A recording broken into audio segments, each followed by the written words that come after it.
উদ্দেশ্য হলো একটাই, আমাদের গ্রামের মধ্যস্থান দিয়ে একটি মাত্র রাস্তা। এই রাস্তা দিয়ে হাজার হাজার লোকজন চলাফেরা করে, স্কুল, মাদ্রাসা, কলেজ, হাফিজি মাদ্রাসা, বাজারের লোকজন। কিন্তু এই রাস্তা কিছুদিন পর পরই দুটি দল আমাদের বন্ধ করে দেয়। আমাদের এখানে ৩০০ শতাংশ জমি আছে ওয়াকফ করা, সেই জমিতে দখল করে তারা দোকান এবং বাড়ি দিয়ে রাখছে। তারা বানতে গেলে মামলার ভয় দেখা। মুজাম্মেল, জলি, খলি এবং জিয়ারুল মেন রোডের সাথেই আমাদের দলিল আছে। তারা আমরা দলিল দেখালে বলে যে এই জমি আমরা পাইতাম না, আমরা ১% পাবো, কিন্তু অরিজিনালি আমরা ৩০০ জমির মালিক। এখানে এইভাবে রেজুলেশন দেওয়া আছে দলিলে।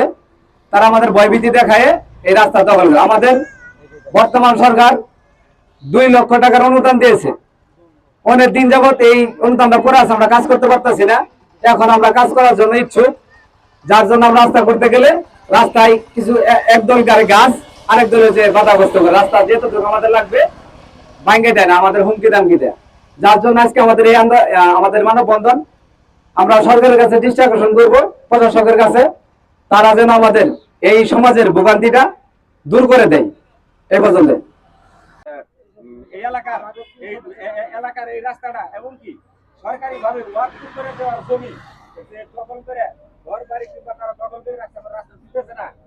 সরকারের কাছে অনুরোধ করছি এই মিডিয়ার মাধ্যমে আমাদের এই সমস্যাটা এবং এই রাস্তাটা পুনরায় আগের মতো চালু করে দেওয়া হবে। রাহিম, আসসালামু আলাইকুম।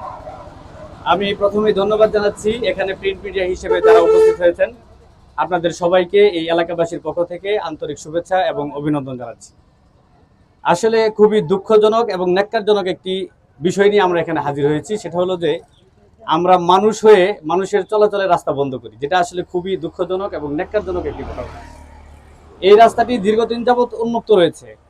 সাম্প্রতিক হয়তো যে কোনো একটি ঘটনার কারণে এই রাস্তাটি বন্ধ। রাস্তাটি বন্ধ থাকার কারণে এখানে নারী, পুরুষ, শিশু, এখানে বেশ কয়েকটা স্কুল আছে, পাশেই আমাদের ১২ নং তিতপাল্লা ইউনিয়নের সবচেয়ে বড় বাজার। এখানকার সবাই এই রাস্তাটা দিয়ে মোটামুটি চলাচল করে।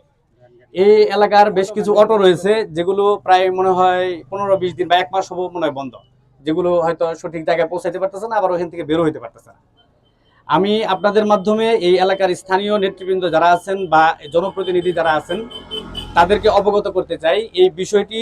তারা যেন সরজমিনে এসে, এখানে আমরা যতটুকু লক্ষ্য করতে পারছি আসলে এই এলাকার স্থানীয় কোনো নেতৃবৃন্দ বা যারা জনপ্রতিনিধি তারা কেউ নাই এখানে। যদিও এখানে জনপ্রতিনিধির উপস্থিত থাকার কথা ছিল, মেম্বার অথবা চেয়ারম্যান অথবা অন্য কোনো প্রতিনিধি যারা তাদের থাকার কথা ছিল, কিন্তু দুঃখজনকভাবে আমরা এখানে কারো উপস্থিতি দেখতে পাচ্ছি না। আমরা আপনাদের মাধ্যমে সবাইকে বিনয়ের সাথে অনুরোধ করব তারা যেন এখানে এসে এই বিষয়টি দ্রুত সমাধান করে, যাতে এখানে চলাচলের ব্যবস্থাটা সুন্দর হয়। আর এই এলাকার যে একটা জনপ্রতিনিধিদের ভিতরে বা জনমানুষের ভিতরে যে একটা অস্থিতিশীল পরিবেশের তৈরি হয়েছে, এটাও কিন্তু খুবই বিপজ্জনক। কারণ যে কোনো সময় যে কোনো ধরনের দুর্ঘটনা ঘটতে পারে। আমরা যেমন সকালেই দেখতে পেয়েছি যে এই আন্দোলনের যিনি উদ্যোক্তা দেলোয়ার, ওনার সাথে অসৎ আচরণ করা হয়েছে, যেটা খুবই দুঃখজনক। আমরা চাই না আজকের এই প্রোগ্রাম শেষে ওনার সাথে বা এই এলাকার আর অন্য কোনো কারো মানুষের সাথে কোনো ধরনের কোনো দুর্ঘটনা ঘটুক। আমি আপনাদের আবারও ধন্যবাদ জানাচ্ছি। সেই সাথে আমি আপনাদের মাধ্যমে জনপ্রতিনিধিদের কাছে বিনয়ের সাথে অনুরোধ করব তারা যেন সরজমিনে এসে দ্রুত সময়ের মাধ্যমে এটি নিষ্পত্তি করে। আপনাদের ধন্যবাদ। আসসালামু আলাইকুম।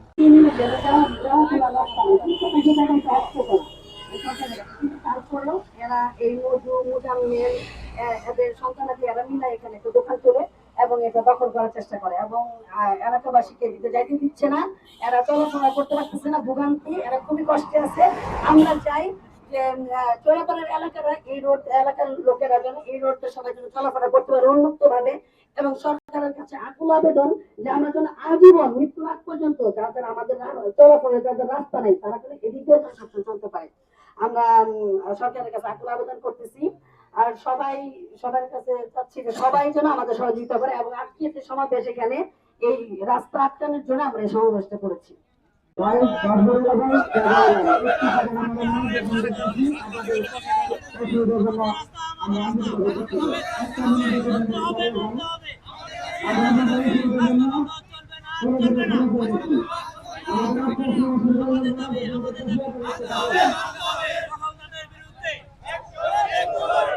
বিরুদ্ধে